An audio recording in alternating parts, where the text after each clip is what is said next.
Hello guys, another day with another video. আজকে বানাবো অনেক রকম সবজি দিয়ে ম্যাগি, যেটা বাড়িতে ছোট বড় প্রত্যেকে খেয়েছে, খাচ্ছে, ভবিষ্যতেও আশা করছি খাবে। তো আজকে সেই রকমই একটা রান্না করব, সমস্ত রকম সবজি দিয়ে, তার সঙ্গে ডিম থাকবে। তো ম্যাগি, চলো দেখা যাক আজকে ভিডিওর রেসিপিটা। তো এই ম্যাগি করতে আমরা নিচ্ছি একটা আলু, পেঁয়াজ, ফুলকপি, একটা ডিম, গাজর, কাঁচা লঙ্কা, তার সঙ্গে একটা কোয়া রসুন আর বাঁধাকপি। শুধু এইটুকু না, আরও অনেক কিছু আছে, দেখাতে পাচ্ছি না, ভিডিওর সঙ্গে থাকো, সব দেখাবো একটা একটা করে। কড়াইটা যখন গরম হয়ে গেছে তারপর আমি দিয়ে দিচ্ছি একটুখানি সাদা তেল। খুব বেশি তেল ব্যবহার করিনি। তেলটা গরম হয়ে যাওয়ার পরে তাতে দিয়ে দিচ্ছি আমাদের কেটে রাখা আলুগুলো।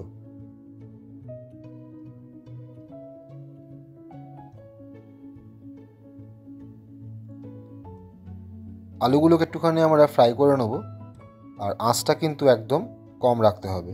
তার সঙ্গে দিয়ে দেবো স্বাদ মতো নুন আর হলুদ। এরপরে ভালো করে আমরা আলুগুলোকে ভেজে নেব।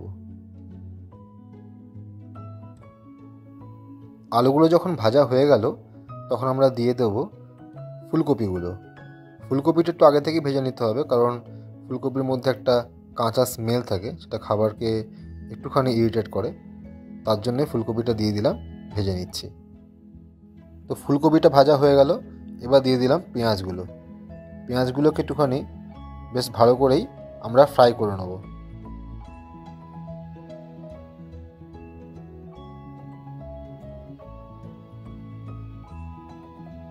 পেঁয়াজগুলো মোটামুটি ফ্রাই করা হয়ে গেল, এবার দিয়ে দেবো কেটে রাখা রসুনগুলো। যদি প্রয়োজন হয় তেল ব্যবহার করতে পারেন। এইবার দিয়ে দিলাম বাঁধাকপিটা। বাঁধাকপিটা দিয়ে এবার একটুখানি আমরা ফ্রাই করব। আমি আবারও বলছি, রান্নাটা কিন্তু করবেন লো ফ্লেমে। আর শেষে আমরা দিয়ে দিচ্ছি গাজর আর কাঁচা লঙ্কা, কারণ এগুলো লাস্টে দেওয়ার পরে একটা ভালো ফ্লেভার আসে। কারণ গাজর, কাঁচা লঙ্কা এগুলোকে খুব একটা বেশি ফ্রাই করতে হবে না। কিছু কিছু সবজি একটুখানি আধ সেদ্ধ রান্না হলে বেশি খেতে ভালো লাগে। ঢাকা দিয়ে দিলাম, একটুখানি সেদ্ধ হোক। ততক্ষণে এই ম্যাগিটাকে আমি ভালো করে ভেঙে নেব।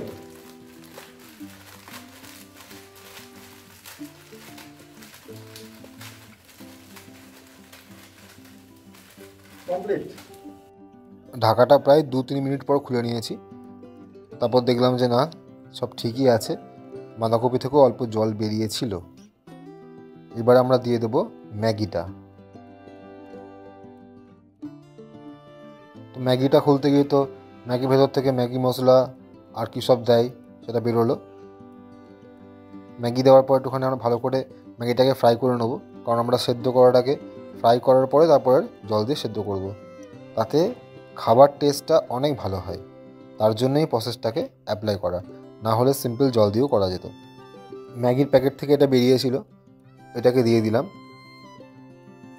আরেকবার ভালো করে নাড়িয়ে নিচ্ছি, কারণ তলাতে লেগে গেলে খাবারটার টেস্ট একটুখানি পোড়া পোড়া হয়ে যাবে। আর এবার দিয়ে দিচ্ছি ম্যাগির প্যাকেট থেকে বেরোনো এক প্রকার নুন। এটা পুরোটাই দিয়ে দিয়েছি, আর আগেও নুন দেওয়া ছিল, সবটাই অ্যাডজাস্ট হয়ে যাবে। এরপর দিয়ে দেবো পরিমাণ মতো জল, কারণ জলটা দিলে ম্যাগিটাও সেদ্ধ হবে, সঙ্গে সবজিগুলো অল্প সেদ্ধ হয়ে যাবে।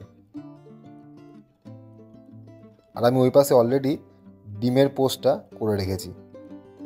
তো এবারে ম্যাগিটা আমরা সেদ্ধ করার জন্য ঢাকা দিয়ে দেবো, আর তার আগে দিয়ে দিলাম ক্যাপসিকামগুলো, তাহলে ক্যাপসিকামটা অল্প সেদ্ধ হয়ে যাবে।